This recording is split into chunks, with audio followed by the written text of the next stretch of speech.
Hello again, everybody.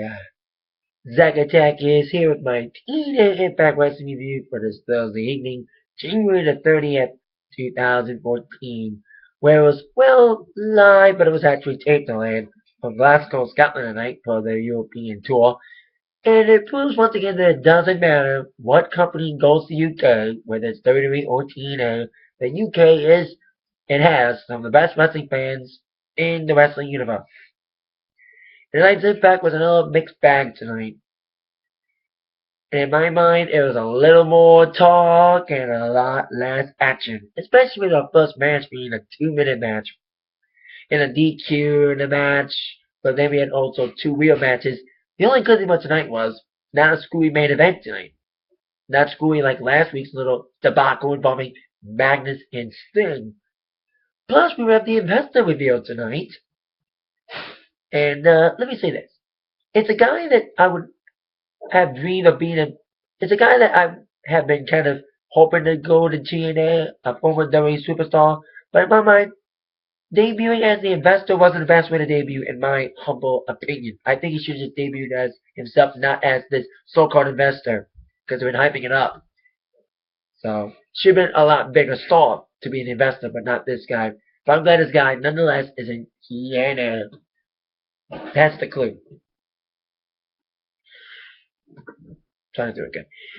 But speaking of Magnus, of course, Magnus in that screwy little main event last week beat Sting. That means Sting's done with TNA storyline wise for now, unless he goes to WWE. But hearing a lot of rumors about Sting going to WWE. If you haven't seen my thoughts review video yet about Sting and of course CM Punk as well, rumors flying about Sting getting a Legends contract, but time will tell on that. So Magnus came out along with EC3 and Rockstar Spud in UK. Got kind of booed tonight. I was kind of surprised because usually when wrestling's in UK, the heels that usually get booed that are from UK, like when Regal was from UK, he got cheered in UK, but not Magnus, he got booed in UK. Decent crowd in UK tonight.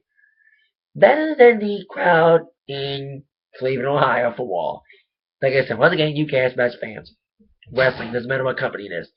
Even if it's TNA. Anywho, Magnus came out gloating not only that he got rid of Sting, he also got rid of AJ Styles. He's been gloating about getting rid of all these guys, ending their careers.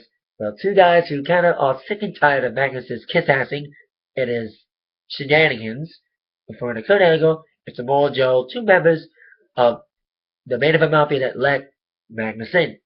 Like Angle and Joe said, we regret letting you in because we thought you were going to be somebody, end up being a kiss-ass and a paper champion. A lot of paper champion champs, especially encouraged by Angle and Joe. And I love that Joe's going to give you a chance tonight. Anyway, Angle's like, listen, you like ending careers? How about you try to end ours? As Angle and Joe decided to put their careers up in a tag team match tonight against Magnus and EC3.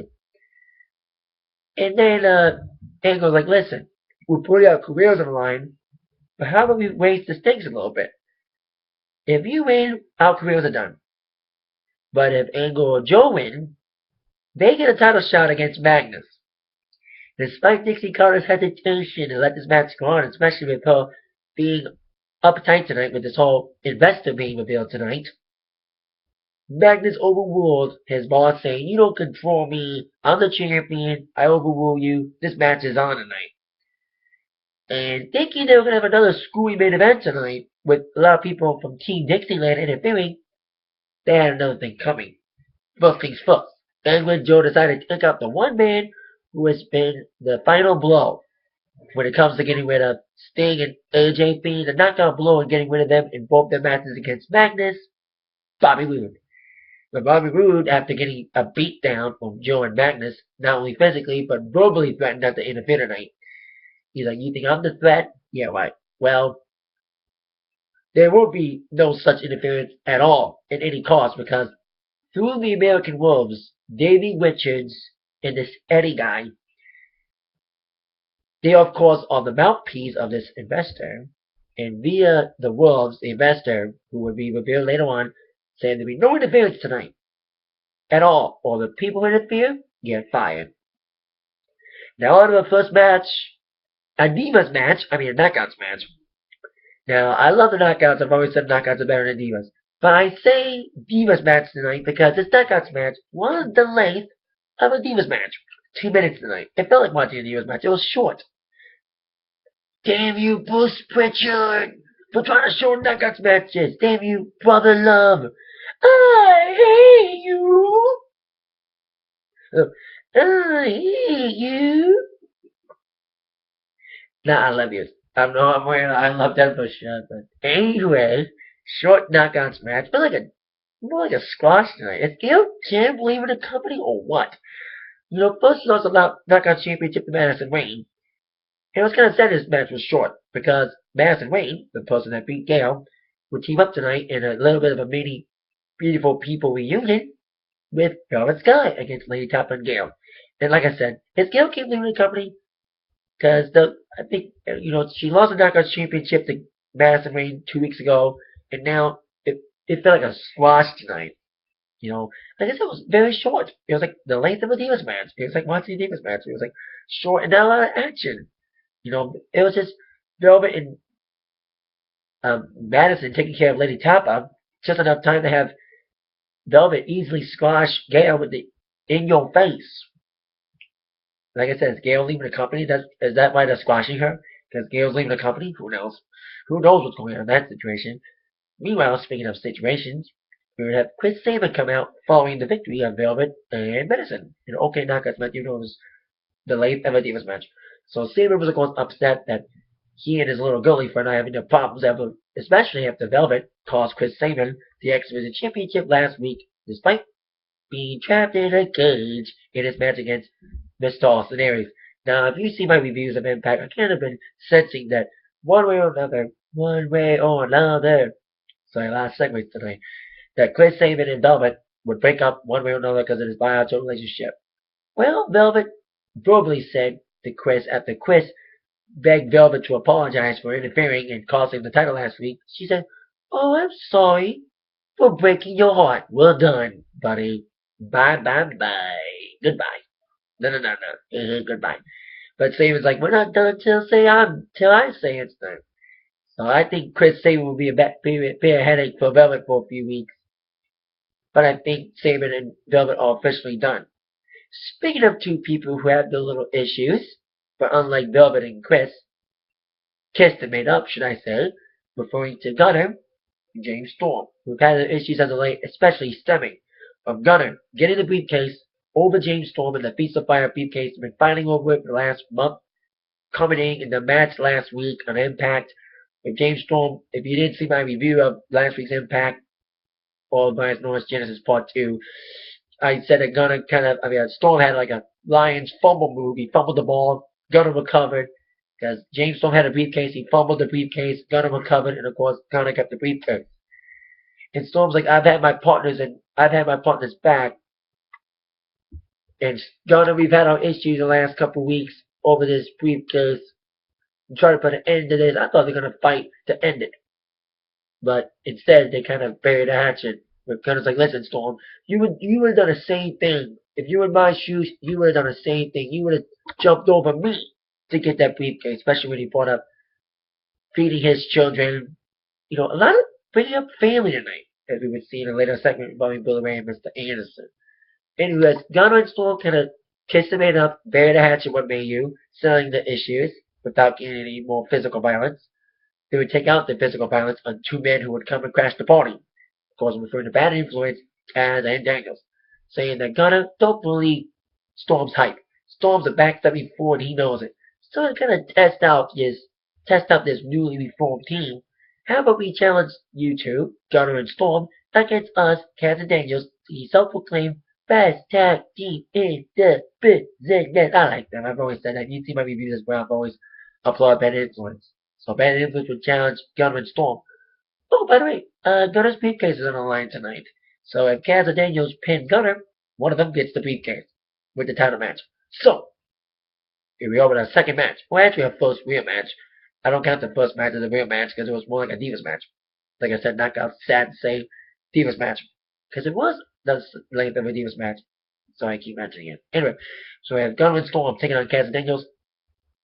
And Gunner and Storm's teamwork was tested early, as they would indeed look like they were back in their old ways, double teaming and quick tagging in and destroying Kaz and Daniels are good. Kaz and Daniels' fancy little teamwork got them the advantage in the later half of this matchup.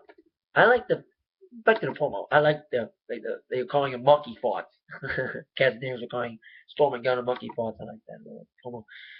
Anyway, as indeed a lot of blind tag and with Storm doing a move on Kaz until Daniels got the hot tag, the blind tag, and then Gunner blind tagged himself in on Storm, which had Gunner in after Storm being isolated, with Gunner coming in like a house of fire, his big time moves, and then as Kazarian was going for a big move, Storm said to Gunner in the promo, I would have your back. Well, he would have his back big time by super kicking Daniels to prevent Daniels from interfering to set up a flying headbutt from Gunner to Kaz for the finish. 1, 2, 3. Gunner and Storm back in the winning ways. The former tag team champions may be on the way back to tag team glory. You know, push your individual glories aside for now, but Gunner's still got that briefcase. So Gunner may cash in on that eventually. But we'll see when he does cash it in. But as of now, Gunner and Storm are back at the tag team. Back and reformed and focused yet again. Speaking of tag teams, we have another tag team match involving the tag team champions, the men that beat Gunner and Storm at Bound for Glory. I'm referring to the the Bullmans, Jesse and Robbie, who, along with their DJ, Viva Iron, will be defending the tag team championships against Eric Young and Joseph Park. Abyss. Yes, that's right, Eric Young and Abyss. Abyss, the mad experiment from Eric Young, who revealed what we've already known, if you weren't oblivious to it, that Joseph Park and Abyss are the same damn person. Been saying it for months. If you don't know by now, slap you in the face for not seeing that Joseph Park and Abyss are really the same person. They are. Anyway, of course, Abyss and Eric Young kind of the odd couple here, and they kind of took control. Eric Young did all the fighting until, of course, Robbie E and Zima, Iron's friend Jesse, kind of did their little double team work, isolating Eric Young, taking care of them, until, of course, the hot tag came into Abyss. This is the other screwy match. Besides the first match kind of being kind of screwy, being too short, this match kind of a screwy ending here. As Abyss got the hot tag in, it was destroying everybody. You know, double teaming and double clothesline of both Jesse and Robbie if they were trying to take care of Robbie, trying to take care of Eric Young till, like I said, Abyss got in. Then Zima Iron trying to get involved. He got on the top rope and got caught by Abyss as Abyss was trying to set up for a choke slam off the top rope to Mr. Zima until the referee counted the 5, trying not to disqualify Abyss. Abyss got disqualified anyway by giving a shot treatment to the referee.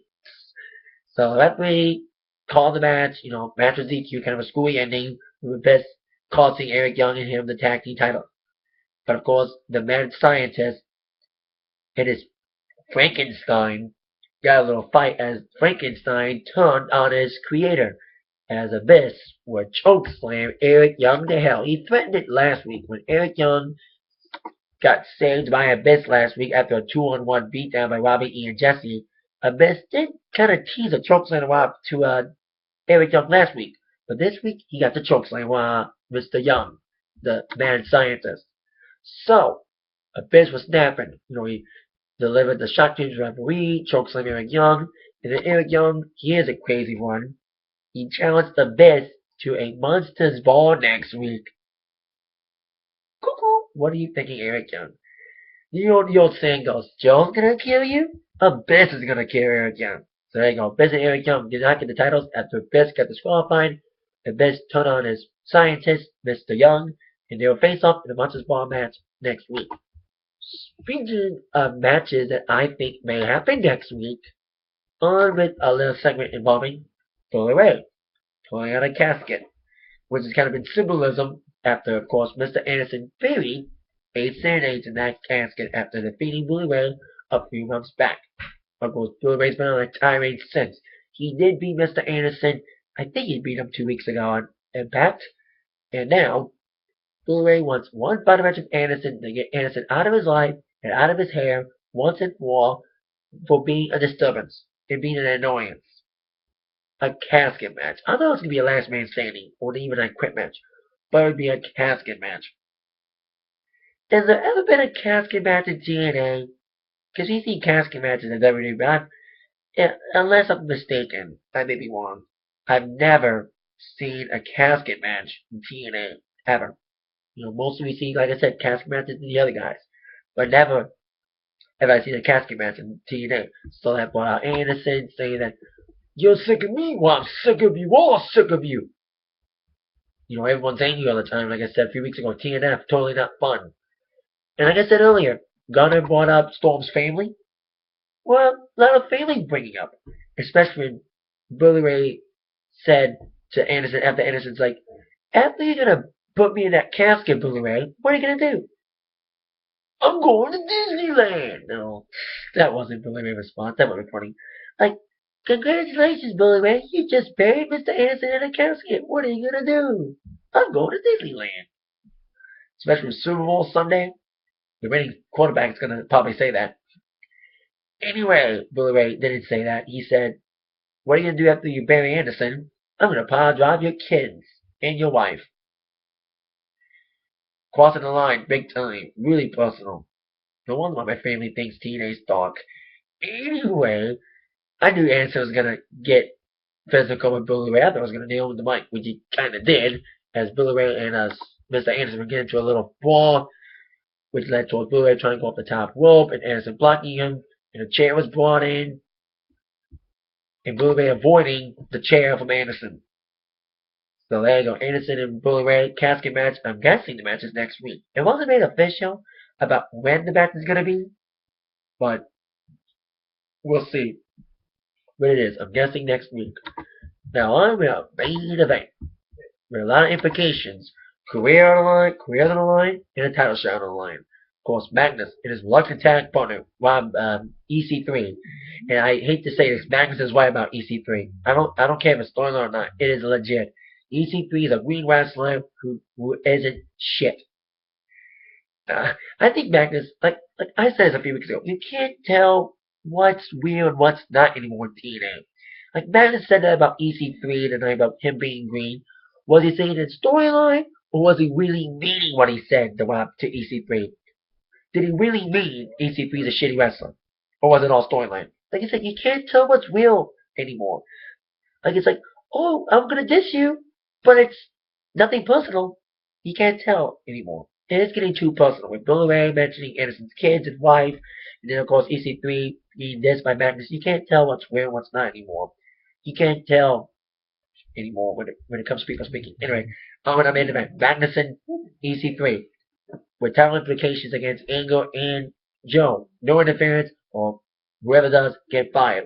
Well, Angle and Joe, knowing that their careers were on the line, fought like indeed their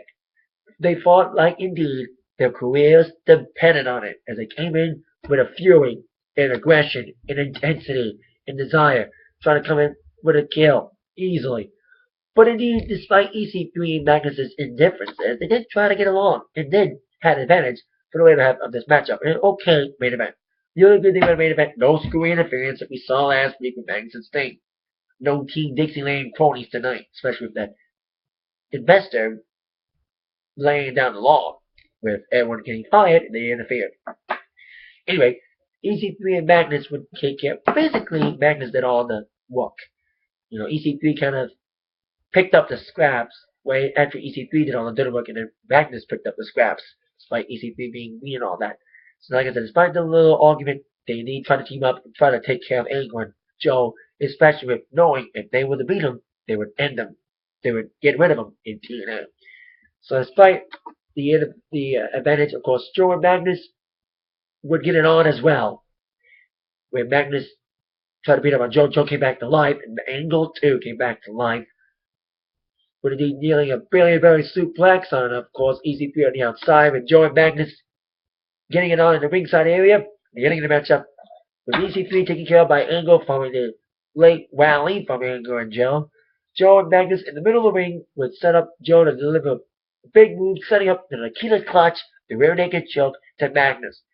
With great positioning for Joe in the middle of the ring, Magnus had no other choice but to tap out to the Nikita Clutch. So that means Samoa Joe is number one contender for the TNA World Championship.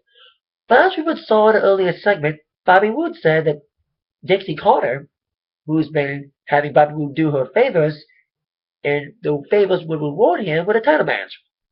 That Bobby Roode saying that Dixie promised him a title match. I think Bobby Roode's gonna fight Samoa Joe. Because Bobby Roode wants a title shot, and so does Joe. They both say they're number one contenders. So I think they're gonna fight it out to see who would fight to be the number one contender for Magnus' title, assumingly at the next pay-per-view, Lockdown in March. So of course Magnus upset that he lost, especially after he kind of ran into EC3. That was kind of like the clincher. When Magnus was going for a big move, he accidentally ran into EC3. He kind of blamed EC3 for the victory because then they got pushed into EC3. That was of course the setup for the Nikita Clutch.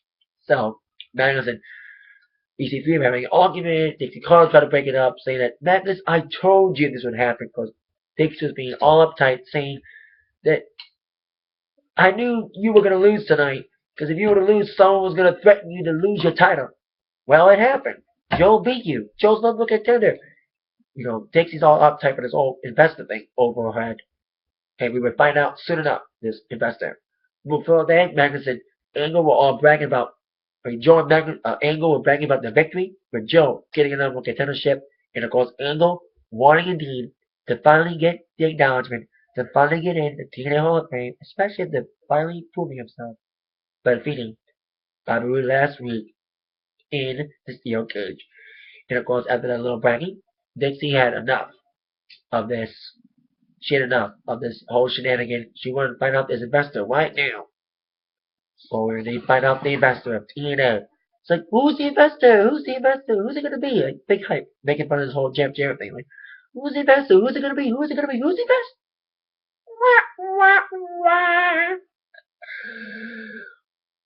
Ballin MVP Montel Montez Porter is the investor in TNA. Now, like I said in the beginning, thank you, Peanut Gallery. Like I said earlier, I didn't like I said, I love MVP. I like him, former WWE guy. It's kind of cool that he's in TNA, despite all I said about TNA being a sinking ship right now. More sinking than WWE. At least WWE tries to break, at least TNA tries to break new stars instead of burying new stars. WWE, damn it! But with MVP coming in, as his investor, like I said earlier, I like MVP, and I would have loved to, and I've kind of been hoping he would come to TNA eventually. He's been denying it for months, now he's in TNA. But I don't think coming in as the investor was the best way to come into TNA. I don't think MVP should have come in as the investor. It's probably the worst gimmick to come in. That's what I'm thinking. Like, he should have come in with a better gimmick, not come in as the investor. That's what I gotta say. MVP should have had a better entrance, not being touted as this investor. He did look good. He had a haircut, because I haven't seen MVP in a few years, ever since he left WWE. He got the braids off. He looked awesome with that little short hairdo. He had MVP. I can't believe they're still calling him MVP. Does he own the trademark? He must have, because they're using MVP. Maybe, well, I don't think MVP, the initials, are trademarked, because the fact that they're not able to use Montel Montez Porter, I don't think they can use the full name, because WWE probably owns that trademark, but the initials, WWE can't trademark it, because MVP is used for a lot of things. So MVP is still MVP, just the initials, because they probably can't say the full name, like I said, because of trademark. So MVP is his investor. That's how we end Impact, with MVP being revealed as an investor. We'll see what kind of full impact he would have on Impact Wrestling, pun the puns, next week on Impact, still in Glasgow, with Joe winning his title match, and also you got Gunner as well. So you got 3 men gunning for Mr. Magnus. Joe wanting to be number 1 contender. Bobby Roode promised a title shot by Dixie. Gunner with the number 1 contendership briefcase. So a lot of men gunning for the world champion, Magnus. But like I said, next week in Glasgow, we got Eric Young against Abyss, Monsters Ball, possibly Anderson and Bully Ray in a casket match. No official word yet on when that will take place. I'm guessing next week. but we may find out officially next week about that. That is it. My Impact Wrestling review for this evening. Thank you all very much for watching. With that in mind, you've all been attacked by the review from Zach. Thank you for watching again. Have a great weekend, everybody.